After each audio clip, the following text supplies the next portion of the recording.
Welcome to the top 25 MPL players after season 10. Just wanted to clarify some things about this video. This is my opinion and it's objectively correct. I'm right, you're wrong. And I wanted to say that if you don't have a clip, I'm just going to be using your player card that I made and posted in my media. So, without further ado, let's get into it. At number 25, I have KJ, who was the coach for Kansas City this season, where their season unfortunately ended in a 0-2 playoff run. I think KJ, if given a good leader, can take that jump to a top tier 4 and can be a solid, very good third on any team that's contending. Got the reload, got the experience, and with that, on to 24. At number 24, I have Aovio, the head coach of the runner-up Seattle Strays. I think he had a very good season playing behind Jaden and Tomahawk. Stepped up as a leader in comms. And yeah, on to 23. At number 23, I have another Kansas City Dragon, Chichito. Been one of the best controller players for a long time. I think he's one of the more not underrated, but overhated people in the league. Never really going to lose you games. Always going to be that consistent player. Can play 1v1 lanes. And yeah, I'd want him on my team. So, on to the next one. At number 22, I have Arctic, the first DC Duck on the list from the Ring team. Had a pretty bad season overall, but he showed up when it mattered, and I'm still taking him over like KJ, Aovio, Chichito, Thunder, people of that nature. So yeah, he's gonna stay here at 22. And on to the next one.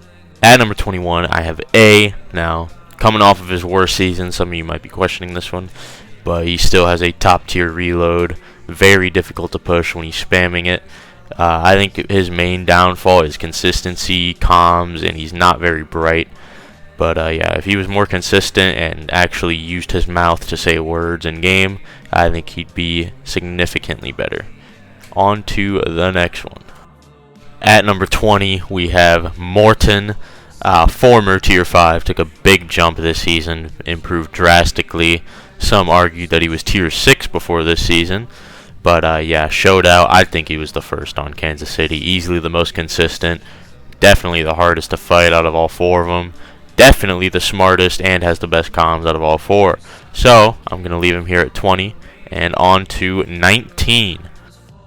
Coming in at number 19, we have a fellow whale woke, Kyle. Not the most skilled guy in the world, but I think he is limited by his input, being a controller player. I think what puts him so high at 19 for me is his comms. They're really only second to one man, in my opinion. So, with that, on to 18. At number 18, I have Coda of the Salem Syndicate. I think, in my opinion, Coda's a top 3 Tier 4. Definitely one of the most skilled in that tier. I think his biggest downfall is probably his consistency. Sometimes he's fucking God himself. Other times he's the dumbest player I've ever seen in my life. So, you know, if he fixes those consistency issues, I could see maybe a Tier 3 run if he really tried. But on to 17. At number 17, I have AJ, who took a pretty big jump this season, being on Honolulu as the first man.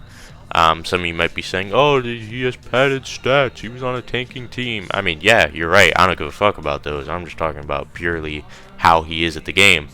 Probably the second best comms in Tier 4. I think the next step he needs to take to make another jump is probably unlock more playmaking ability. If he does that, I could see a Tier 3 in his future. On to 16. At number 16, I have Twiggy, who didn't really play much this season, but when he did, he was fucking dominant, backpacking a terrible LA team at close games.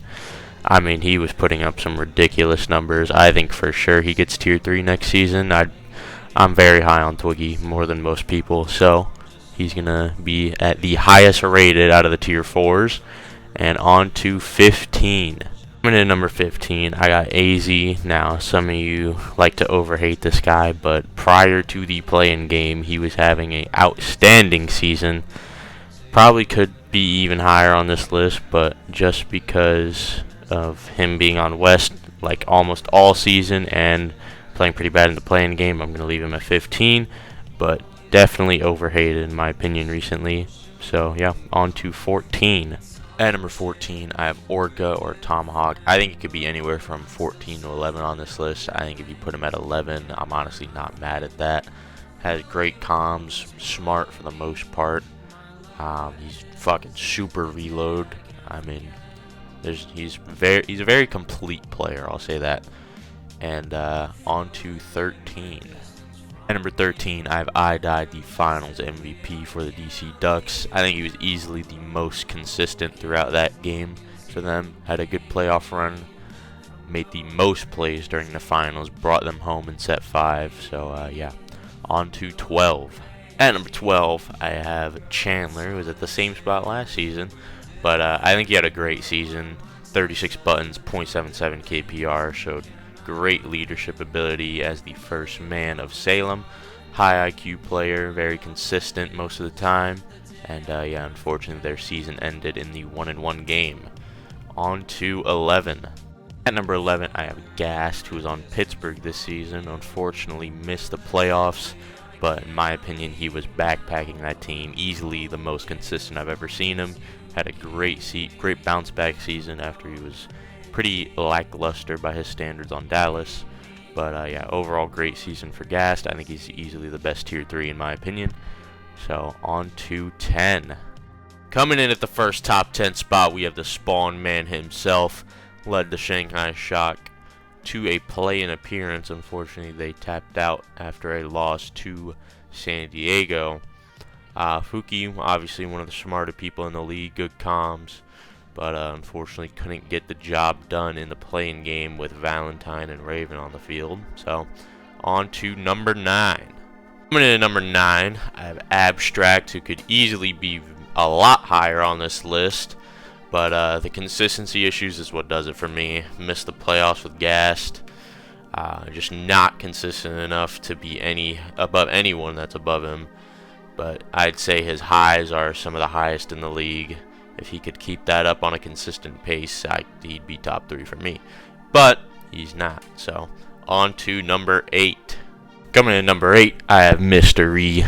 Best IGL in the league, best comms in the... Bro, dude, I'm not talking to you, AJ. Play Two. the game. Chill, bro. Shut up, bro! Shut up! Shut up! Shut up! Holy fuck! Shut up, bro! Shut the fuck up! God damn, you're so fucking annoying! Shut the fuck up! Holy fuck! God, you're fucking infuriating, bro. Shut up! Coming in at number 7, I have Jaden, fresh off his best season, MVP candidate level season. Led Seattle to the finals, unfortunately couldn't get the job done, but even though he blew the 2-0 lead, I still think he did everything in his power. That dude was farming every set. But yeah, on to number 6. Coming in at number 6, I have Aquapanda himself, my teammate from this season. Doesn't have that same passion he used to when he was a top 3, top 2 player in Season 8. Was fucking insane. But he was making a Tier 1 push throughout the regular season of Season 10. Playoffs came around, he didn't play that well. Granted, he had Modwa baiting us. But I still think Panda is a great player. Top 6, definitely. I'm not taking anyone below him over him any day of the week. I'm still taking Aquapanda. Has pretty underrated comms, not a great leader, but on to number 5. Coming in at the first top 5 spot, I have Badger. Led a group of not very good players to his semifinals appearance. Snowy, pearlescent gamer. Now, Snowy played amazing in playoffs, granted, as well as the comp they beat not being very good, but still, semis with that team is impressive. I think he's going to take another jump this season, prove himself as one of the best players in the league. But yeah, on to number 4. Coming in at number 4, we got Kairudo, obviously my teammate. Made it to the semifinals, but unfortunately we ended up taking the L to Seattle. I think what makes Kairudo a special player is not only is he skillful, but you know he actually has a brain. He's a good team player, good leader.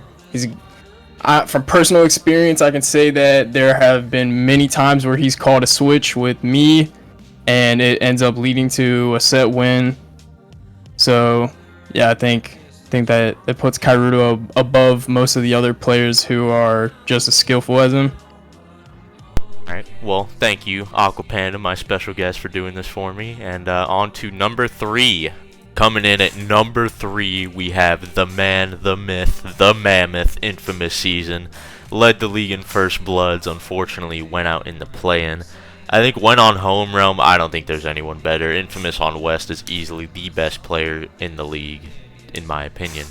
The camp allegations, you know, every time you bring him up, he's going to mention the first bloods. But, yeah, I think he's severely underrated by most good players. They kind of hate on him just because they think he camps. But S-tier comms in the playoffs, I mean, he's one of the more complete people in the league. So, on to number 2. At number 2, we have the MVP of the season, Aquabug. Now, I know I don't usually do retired players after they retire after the season, but I had already started when I realized that. So, Bug had a great regular season. Unfortunately, come playoff time, he looked like a tier 4, but that only dropped him 1 spot for me. I can't put him any lower than this because, once again, he backpacked that Chicago team for the entire regular season. But the reason he's not number 1, like I said, is due to his playoff performance. And on to the best player in the league, number 1. Coming in at number 1, the best player in the league, I have Puggy. Now, you might be thinking, why is he number 1? He missed playoffs. Why is Bug not number 1? I do not put them missing playoffs on Puggy at all. Well, a little bit, because he didn't play that well in big games, and he is the reason they missed playoffs due to idiocy off the field. But if push came to shove, you are still taking Puggy over every other player in the league, if you have a brain. If you don't, then sorry. But yeah, that is gonna conclude the video here. I'm right, you're wrong, as I said at the start. If you have any complaints about your placement, I don't care. And yeah, peace. Thanks for watching.